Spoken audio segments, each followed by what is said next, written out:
네, 여러분 반갑습니다.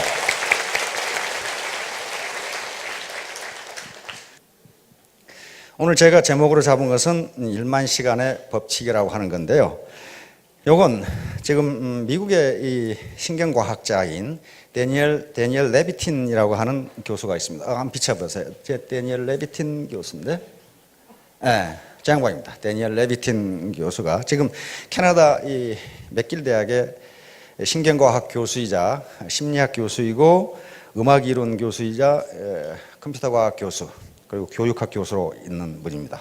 좀 묘한 사람은 묘한 사람이에요. 조금 이 사람은 원래 음악가이기 때문에 음악학자입니다. 그러면서 신경과학의 세계 최고의 권위자이신데, 이 양반이 이 독일 베를린 음악원에서 이 음악대학에서 5살에 입학해가지고 지금 21살이 된 이 음악 영재들을 조사를 했어요. 교수들에게 의뢰를 해서 이 학생들 중에 세계적인 음악가, 아주 탁월한 이 연주자하고 그냥 저 정도면 뭐 잘하는 거지, 그 정도 우수하다고 판단된 사람하고 연습 시간을 조사해 봤더니 탁월한 연주를 하는 사람, 탁월한 음악가가 될 사람은 모두 연습을 1만 시간 이상 했더라는 겁니다. 그런데 우수하다고, 그냥 우수한 정도다라고 판정을 받은 학생들은 연습을 8,000시간을 했더랍니다. 그러니까 그 연습 시간 2,000시간의 차이가 어떤 학생은 세계적인 연주가가 되고 어떤 학생은 그저 그런 연주가가 되고, 그런 차이가 나더라는 겁니다. 그래서 이 레비틴 교수는 이게 도대체 무엇 때문에 그러는가? 그러면 음악가만 그러는가? 그래서 모든 분야에 그저 보통인 사람과 그 분야에 탁월한 사람들의 연습 시간을 모두 조사를 했어요. 농구 선수를 조사했어요. 그래서 농구 선수를 조사해 봤더니 역시 세계적인 농구 선수는 연습 시간이 10,000시간 이상이더라는 거예요. 요 배구 선수를 조사했고, 스케이트 선수를 조사했고, 피아니스트 조사하고, 그 다음에 심지어는 뭐까지 조사했냐면 도둑놈까지 조사했어요. 도둑질을 잘하는 놈과 못하는 놈은 연습 시간이 어느 정도인가. 근데 역시 세계적인 도둑놈은 도둑질 연습을 10,000시간 이상 했더라는 거예요. 그래서 이분이 결론을 내렸습니다. 어떤 사람이든 그 IQ에 관계없이, 초기에 일을 시작할 때의 능력에 관계없이 무조건 그 분야에서 성공하려면은 10,000시간 이상 연습하지 않으면 안 된다는 결론에 도달했습니다. 그래서 많은 학자들이 벌떼처럼 달라들어가지고 과연 그런가를 연구해 봤더니 지금까지 학자들이 연구한 결과는 단 하나의 예외도 없다는 거예요. 단 하나의 예외도 없다. 적어도 본받을 만큼 성공한 사람들은 1만 시간 이상 훈련이나 연습을 하지 않은 사람이 단 한 사람도 없다. 심지어는 도둑놈까지 똑같다. 가수도 그렇고 다 똑같다. 근데 이 1만 시간의 법칙이 세상에 크게 알려지게 된 건 말콤 그래드웰이라고 하는 사람이 있습니다. 말콤 그래드웰이라는 지금 뉴요커에 거기서 기사를 썼고 지금은 이 저술가로 있는데, 이 양반이 써서 아주 세계적인 베스트셀러가 된 아웃라이어라는 책이 있습니다. 우리나라에 지금 시중에도 번역되어 나와 있어요. The Story of Success에서 성공 이야기. 이 사람이 쓴 이 책이 나옴으로써 지금까지 성공에 대한 관념이 완전히 바뀌었어요. 다시 말하면 지금까지는 성공하는 사람은 원래 타고날 때 유전자 자체가 다르다, 머리가 좋았다 그랬는데 그렇지가 않더라는 거예요. 전혀 그렇지가 않더라는 거예요. 적어도 아무리 머리가 좋아도 1만 시간 이상 연습하지 않고는, 1만 시간 이상 훈련하지 않고는 일정한 수준에 도달할 수 없다는 결론에 도달했어요. 그래서 이 사람이 몇 사람은 예를 들었습니다. 모차르트는 인류가 낳은 가장 위대한 음악자라고 그러죠. 기록에 의하면 6살 때부터 작곡을 시작했다고 그러니까. 그러나 6살 때부터 작곡을 시작했는데 지금 음악학자들은 그것은 모차르트가 한 것이 아니고 모차르트 아버지가 했다고 믿고 있습니다. 그리고 모차르트가 실제로 작곡을 시작한 것은 11살 때 시작했어요. 피아노 협주곡을 작곡을 시작했는데 그때 작곡한 것은 별것도 아니에요. 그런데 10년 후인 21살 때 작곡한 피아노 협주곡부터 드디어 명곡이 되기 시작합니다. 다시 말하면 10년간 죽어라고 했다는 거예요. 10년간. 하루에 3시간 10년간 하면 10,000시간이 돼요. 두 번째로 예를 든 게 빌 조이라고 하는 사람이 있습니다. 빌 조이 하면 사진 한번 비춰요. 빌 조이인데요. 빌 조이는 잘 모르실지 모르겠는데 선 마이크로 시스템이라는 회사가 있어요. 우리나라에 들어와 있죠? 선 마이크로 시스템. 그게 워크스테이션을 세계적으로 독점하고 있는 이 회사이고, 이 인터넷에서 자바 프로그램을 개발한 사람입니다. 지금도 쓰고 있죠. 30년 전에 개발했는데, 이 양반은 수학 천재입니다. 대학, 우리 같으면 SAT니까 우리 같은 대학 예비고사, 수능시험이죠. 수능시험 수학에 만점을 맞았으니까. 그러면 이 사람이 만점을 맞았으니까 그런 이 컴퓨터 천재가 되느냐? 천만의 말씀이에요. 자기 증언에 의하면 71년 대학에 들어가서 무려 5년간을 하루에 3시간밖에 안 했어요. 뭐 했느냐? 자판 위에서 엎드려 자면서 컴퓨터 프로그램을 했습니다. 그게 1만 시간이 넘어요. 자기 입으로 내가 그 프로그램을 연습한 게 1만 시간이 넘는다, 이렇게 이야기를 했어요. 그래 지금 세계적인 선 마이크로 시스템이라는 회사를 만든 사람이에요. 세계적인 프로그래머가 됐고, 인터넷에서는 오히려 마이크로소프트보다 더 언어로서는 낮게 보는 사람입니다. 그 다음에 또 이 말콤 글래드웰이 같은 사람 중에 역시 누가 나와요? 비틀즈가 나와요. 비틀즈 아시죠? 1960년대 음악뿐만 아니라 세계 사회와 문화를 완전히 뒤집어 놓은 비틀즈는 영국의 리버풀이라고 하는 작은 도시에서 결성된 그게 밴드 마스터들입니다. 보컬 사운드란 말이에요. 4명이 했죠. 존 레논, 그 다음에 조지 해리슨, 그 다음에 폴 맥카트니, 그리고 링고 스타, 4사람이죠. 이 사람들이 이렇게 세계를 뒤집어 버린 것은 음악 천재여서가 아니고, 물론 음악에 자질이 있죠. 존 레논 같은 사람은 독일 함부르크에 가가지고 무려 4년 동안 하루에 8시간씩 연주를 한 거예요. 남들이 놀고 있을 때. 그래가지고 그런 세계를 뒤집어 버리는 음악이 나온 거예요. 그 다음에 빌 게이츠 예를 또 들고 있어요. 말끔 그래도. 빌 게이츠는 뭐 마이크로소프트는 모르는 사람이 없을 거예요. 빌 게이츠 그 친구는 하버드 대학 2년을 중퇴한 사람이거든요. 그러니까 대학 가다 중퇴하면 성공하는가 보다. 천만의 말씀. 그렇게 되는 게 아니에요. 중학교 2학년 때부터 무려 5년을 컴퓨터 프로그램을 했어요. 완전히 거기 빠져가지고 그것만 했어요. 그래서 남들이 컴퓨터라는 게 뭔지를 모르는 시기에 무려 1만 시간 이상의 프로그램을 한 거예요. 그래가지고 하버드 대학을 다닐 필요가 없어진 거예요. 그 분야에 세계 최고가 돼버리니까. 이와 같이 말콤 글래드웰은 여러 가지 사례를 들면서 그 머리가 아무리 좋아도 1만 시간 이상을 연습하지 않으면 그 누구도 성공할 수 없다. 그래서 많은 학자들이 이제 데니얼 레비틴 교수에게 질문을 했습니다. 어떤 질문을 했냐면요. 그러면 모든 사람이 1만 시간을 연습하면 다 천재가 되느냐? 데니얼 교수의 대답은 no, 그렇지 않다. 모든 사람이 1만 시간을 연습한다고 해서 천재가 되는 건 아니지만, 그러나 세계적으로 성공한 사람 중에 1만 시간 이상 연습하지 않은 사람은 단 한 사람도 없다. 알겠죠? 단 한 사람도 없다. 이게 얼마나 공평합니까? 만약에 IQ가 높은 사람은 조금 덜 해도 되고, IQ가 낮은 사람은 조금 더 해야 되고, 좀 몸이 건강한 사람은 조금 덜 해도 되고, 그렇다면은 아마 탓할 때가 많을 거예요. 아이고, 우리 부모가 나를 이렇게 나눠가지고 결국 안 되는구만. 그런데 지금까지 뇌신경과학자들의 연구에 의하면 머리 IQ에 관계없이 어느 누구도 세계적인 명성을 얻을, 다시 말하면 해당 분야의 전문가, 존경받을 만한 전문가가 되는 데에는 1만 시간 이상 투입하지 않으면 안 된다, 이렇게 되죠. 안 된다.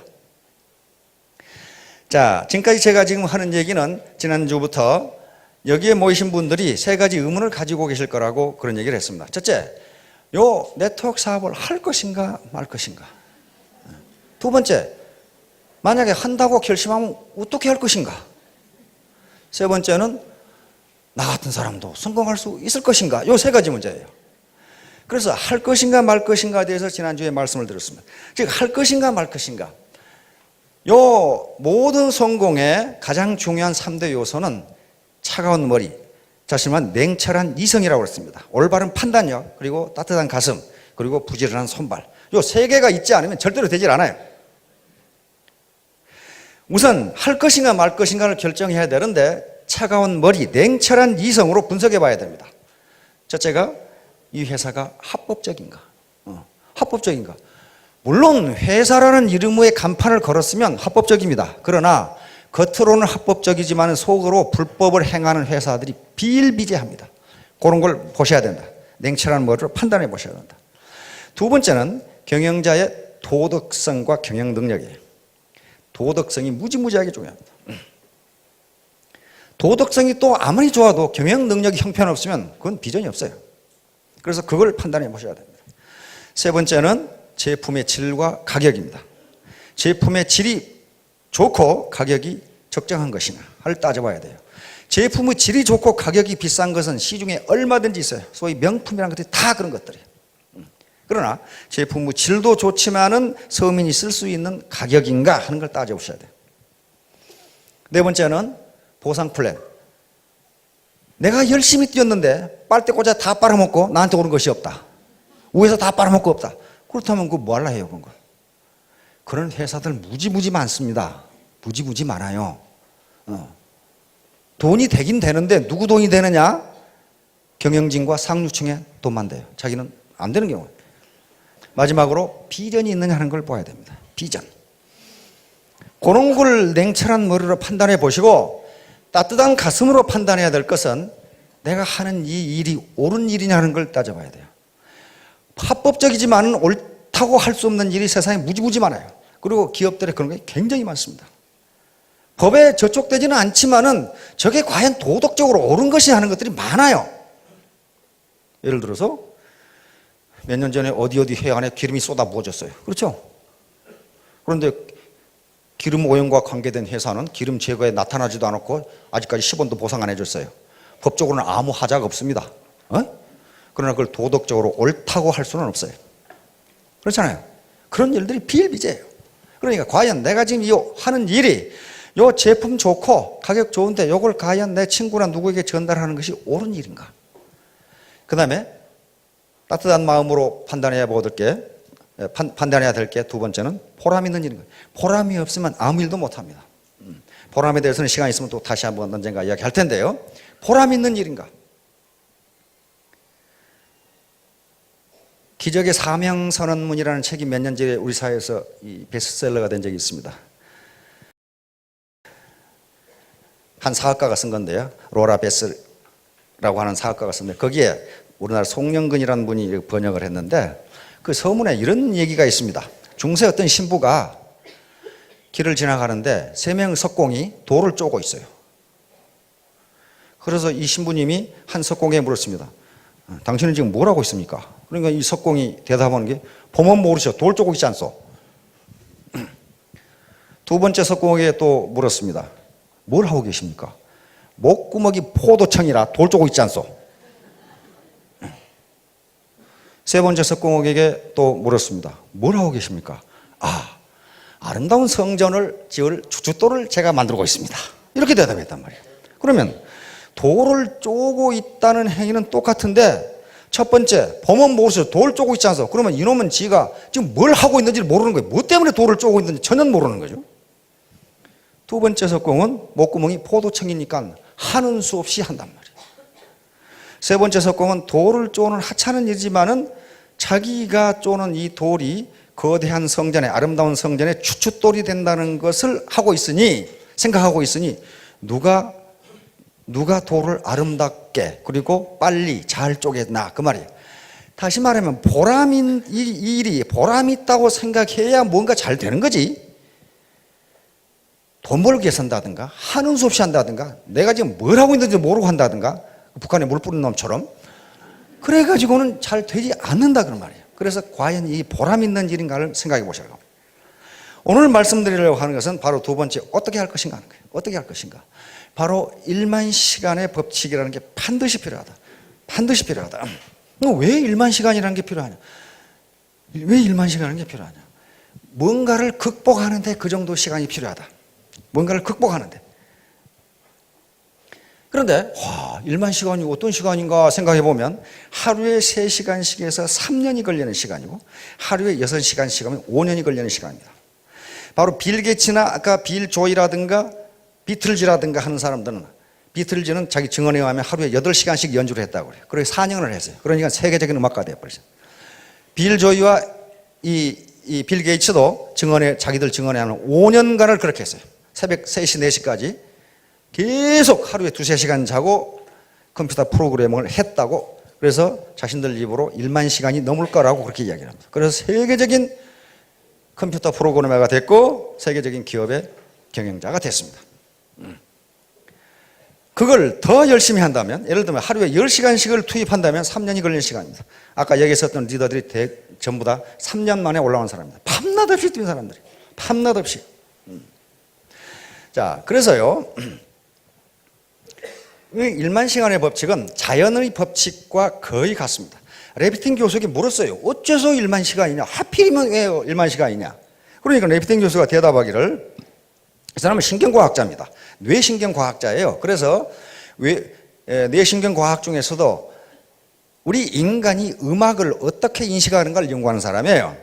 그런데 이 사람이 아직 확실히 왜 1만 시간인지를 밝히지 못했지만 이 사람의 답변은 뭐냐 하면, 아마도 우리 뇌가 새로운 습관을 이해하고 거기에 적응하는데 1만 시간이 걸리는 것 같다. 그렇게 대답을 했어요. 그러니까 1만 시간 만에 뇌가 그것을 인식을 하는데 8,000시간 연습한 사람은 안 되더라는 거예요. 뇌가 그걸 인식하지 못한다는 거예요. 자, 그래서 왜 우리에게 특히 네트워크 사업에서 1만 시간이 필요한가? 그런 얘기입니다, 지금. 자, 임계량이라는 게 있습니다. 자연 법칙의 임계량이라는 게 있어요. 임계량은 그 임계량을 기준으로 임계량이 미치기 전의 양에서 일어나는 물리 현상과 임계량을 벗어났을 때 일어나는 물리 현상이 서로 다른 것을 이야기합니다. 그러니까 일반적으로 자연계에서 어떤 현상이 나타나는 데는 반드시 어떤 일정량을 넘어야 그 현상이 나타나지 그 전에는 전혀 나타나지 않는다. 자연현상에 이런 것이 있듯이 인간세에도 똑같이 있어요. 이게 창조의 법칙이니까 그렇단 말이에요. 똑같이 있어요. 우리가 어떤 노력을 할 때요, 일정 시간 이상 연습하지 않으면 한 단계를 올라가지 못해요. 그러면 이게 필요 없느냐? 그렇지가 않다는 거예요. 보통은 어떤 성과가 나타나지 않으면 거기서 중단해 버리니까 성과가 없는 거예요. 예를 들면 물통에 물을 붓는다고 합시다. 계속 물통에 불을 붓는데 물이 넘치지가 않아요. 그러나 어떤 한 방울에 물이 넘칩니다. 그게 임계량이에요. 그러면 그때가 앞에 그 부은 물이 필요 없느냐? 그렇지가 않다 이거예요. 그렇지가 않아요. 그게 있었기 때문에 결국 차가지고 어떤 순간에 물이 넘치게 되는 거예요. 인간에게 효과가 나타나는 것도 그 자연 법칙이 그대로 적용된다는 겁니다. 우리 누구지? 스케이팅 하는 김연아. 책에 보니까 요 뺑 도는 걸 10,000번 연습했답니다. 아무것도 아닐 것 같은데 나는 2번만 연습하면 되겠더만은 10,000번을 연습했다. 10,000번. 그런데 10,000번 중에 3,000번을 넘어졌답니다. 3,000번을 넘어졌다. 그래서 세계 챔피언이 된 거예요. 모든 사람이 다 그랬어요. 에디슨 같이 발명왕 어떻습니까? 인류 역사상 가장 많은 발명한 사람이에요. 1039가지인가 했죠. 특허와 발명이. 그런데 뭐라고 그랬어요? 전등 하나 만드는데요, 에디슨의 자서전에 보면 뭐라고 써놨냐면, 내가 전등을 만드는데 9,999번을 실패했더니 한 기자 녀석이 와서 내가 또 만들고 있으니까 10,000번을 실패하냐고 물어보더라 그 말이에요. 그래서 에디슨 대답은, 이 사람아, 나는 실패한 적이 한 번도 없네. 불이 안 켜지는 방법을 9,999가지나 알아냈네. 그러더라고요. 근데 에디슨도 자기가 몇 번 실패한지를 잘 모르는가 봐요. 다른 사람이 쓴 에디슨 전기에는 3,000번을 실패했다가 나와요. 여러분 생각해 보세요. 백열전구 만드는데 3,000번을 실패했는데 계속했다. 그게 머리가 좋은 사람입니까? 별로 안 좋아요. 초등학교 3개월 다녔죠? 그런데 사명감을 가지고 그렇게 했어요. 에디슨의 모든 말은 그렇게 돼 있어요. 그 다음에 뭐라고 돼 있느냐? 천재는 1%의 영감과 99%의 노력이다. 천재란 단순히 자기가 맡은 일을 끝까지 해내는 인내심을 가진 사람이다. 이렇게 돼 있어요. 자기가 그렇게 했거든요. 그리고 내가 만든 모든 발명품은 우연히 된 것이라고는 하나도 없다. 내가 땀을 쏟고 그 다음에 연구를 해서 나온 것이다. 얼마 전에 우리 아침형 인간이라는 책이 베스트셀러가 됐어요. 일본인 의사가 쓴 겁니다. 일본인 의사가 쓴 건데요. 아침형 인간. 그 책에서도 그 의사는 뭐라고 하느냐면요. 전부 지금 젊은이들인가 모든 사람들이 올빼미형 인간이 돼 있대요. 아침에 늦게 일어나고 밤새도록 돌아다니는. 그런데 이 습관을 밤 11시에 자고 아침 5시에 일어나는 습관이 아침형 인간인데 요게 정착되는데 적어도 100일은 꾸준히 하지 않으면 그게 안 된다는 겁니다. 그 의사 얘기예요, 의사가. 의사 얘기예요. 100일은 해야 그게 된대요. 심지어는요, 대관령에서 명태 가지고 황태 만드는데도 100일은 해야 된답니다. 그 자료를 조사해 보니까 그게 20번을 얼었다 녹아야 된다는데요. 20번을 얼었다 녹았다 하고 바람이 불어야 되고 그런데 그게 약 100일 걸린답니다. 그렇지 않고서는 맛있는 황태가 안 된대요. 100이라는 의미가 그런 의미를 가지고 있습니다. 그 다음에 더욱더 과학적인 것은요. 우리 몸의 세포가 60조 개라고 그러는데 그건 누가 세봤는지는 잘 모르겠어요. 하여간 무지하게 많아요. 근데 하루에 수백여 개가 죽고 수백여 개가 새로 생겨난답니다. 그러면 예를 들어 500여 개가 죽는다. 그러면 우리 몸이 새로운 세포로 완전히 바꿔지는데 얼마 걸려요? 100일이 걸립니다. 100일이 걸려요. 그래서 아들 군대 갈 때 아이고 이 자식 잘 갔다 오라 이렇게 아는 분은 100일 후에 휴가 나오면 그 몸뚱이는 다른 몸뚱이에요. 전혀 처음에 안 왔던 몸뚱이는 전혀 아니에요. 자, 이와 같이 우리가 100일간 뭔가를 꾸준하게 지속하면은 우리 뇌세포 그리고 우리 세포가 이게 정상적인 상태라고 인식을 한다는 거예요. 그래서 습관이 바뀌어지는 거예요. 그래서 100일간의 몰입, 100일간의 정진이 가장 중요합니다. 그런데 네트워크 사업에서는 100일이 더욱 중요해요. 굉장히 중요한 게요. 왜 그러냐면요. 네트워크 사업에는 다른 사업하고는 달리 무지무지하게 극복하기 어려운 점들이 있어요. 그것은 100일간 정진하지 않고서는 도저히 극복이 안 돼요. 그런 문제가 뭐가 있을까요?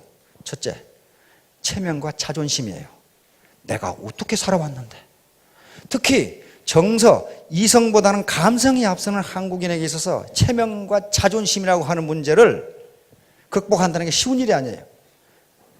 그것은 내 세포, 그 다음에 내 사고방식에 들어가 있기 때문에 이걸 그냥 100일간 정진하지 않고서는 바꿔지지 않는다. 특히 사회적으로 성공했던 삶, 그리고 사회적으로 존경받았던 직위에 있던 분들이 더욱더 그래요. 제가 그런 삶을 살아와서 알거든요. 바꾸기가 무지무지하게 힘들어요. 그런데 이게 옳고 이것이 보람 있다고 생각하고 밀어붙여서 100일간만 하면 이게 바꿔져요. 바꿔진다고 하는 거예요. 엊그제 지난주에 제가 이사를 했고 또 쿠웨이트 대사를 하던 친구가 귀국을 했어요. 그래서 입국 축하 겸 지금 본부대사로 있는데 이모부 장군들하고 교수 한 10여 명을 초청해서 집에서 파티를 했습니다. 그런데 그 대사 부인이 애터미 화장품을 보더니 깜짝 놀래요. 이거 어디서 났냐고 물어보더라고. 당신 이걸 어떻게 하냐고 그랬더니 글쎄 어디서 났냐고 이제 물어보는 거예요. 어디서 사면 되냐고 그렇게 물어 깜짝 놀랐어요. 왜 그걸 나한테 묻냐고 그랬더니 뉴욕에 있는 자기 언니가 뉴욕으로 언니가 이민 갔거든요. 이 화장품이 싸고 매우 좋으니 이걸 바르라고 쿠웨이트로 보냈어요. 쿠웨이트 대사관으로. 그래서 이걸 지금 써보니까 무지무지 좋은데 다 떨어졌는데 언니한테 지금 뉴욕에 주문하려고 하는데 여기가 왜 이게 있냐 이게. 그래서 내가 그 부인들 집합시켜놓고 일장 훈시를 이제 하고 이 화장품을 한 달간 바르면 우리 문대사라든가 여러 장군들이 아침에 일어나서 아가씨 어디서 오셨냐고 이렇게 물을 거다. 그랬더니 이 대사 부인이 자기는 지금 이거 한 통을 다 발랐는데 이 문대사가 이 아가씨라고 안 부른다. 그래서 제가 답변하기를 너무 적게 바르니까 그런다. 왕창 발라라. 이제.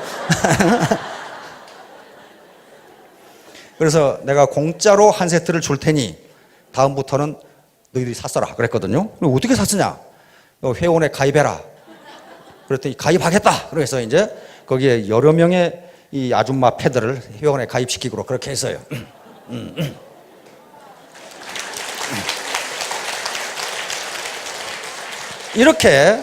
이렇게 자기가 체험을 해보면 지금까지 가졌던 부정적인 인식을 바꿀 수가 있는데 그걸 적어도 100일 동안을 해야 된다. 100일 동안. 그 다음에 뭐 하는데 100일이 걸리냐면요. 이놈 계급장 떼는데 100일이 걸려요. 계급장을 여러 개 달고 있거든요. 저도 여러 개 달고 있었어요. 에?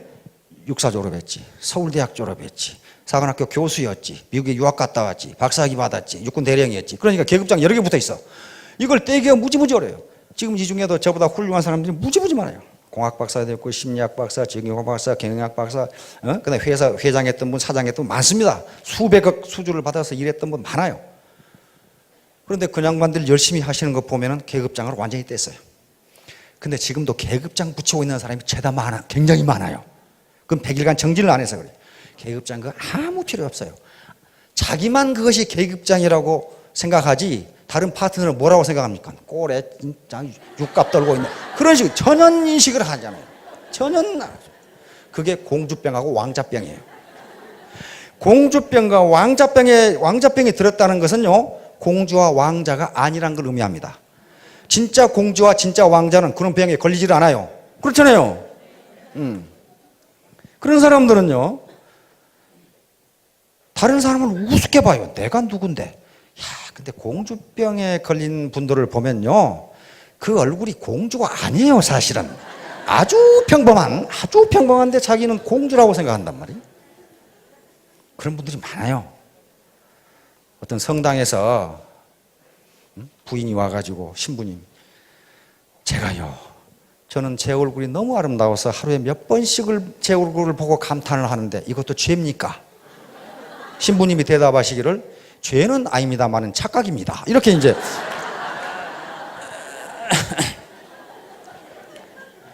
그걸 벗어나야 돼요.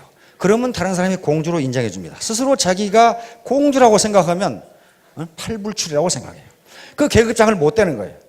그게 100일간 겸손하게 낮아지면 떨어져요. 따라서 100일간 정진을 해야 됩니다. 여러분 비행기 이륙할 때 보셨죠? 어떻게 합니까? 바로 뜹니까? 바로 뜨지 못합니다. 활주로를 상당한 거리의 활주로를 달려야 뜨는데 그 슬슬 굴러갑니까? 비행기가 뜰 때 가장 파워가 셉니다. 뜰 수 있는 양력을 받아야 되죠. 엄청나게 빠른 속도로 그냥 엔진 인으로 다가다녀요. 제일 시끄러워요. 그러니까 그렇게 하지 않고서는요 비행기가 이륙할 수가 없어요. 그런데요,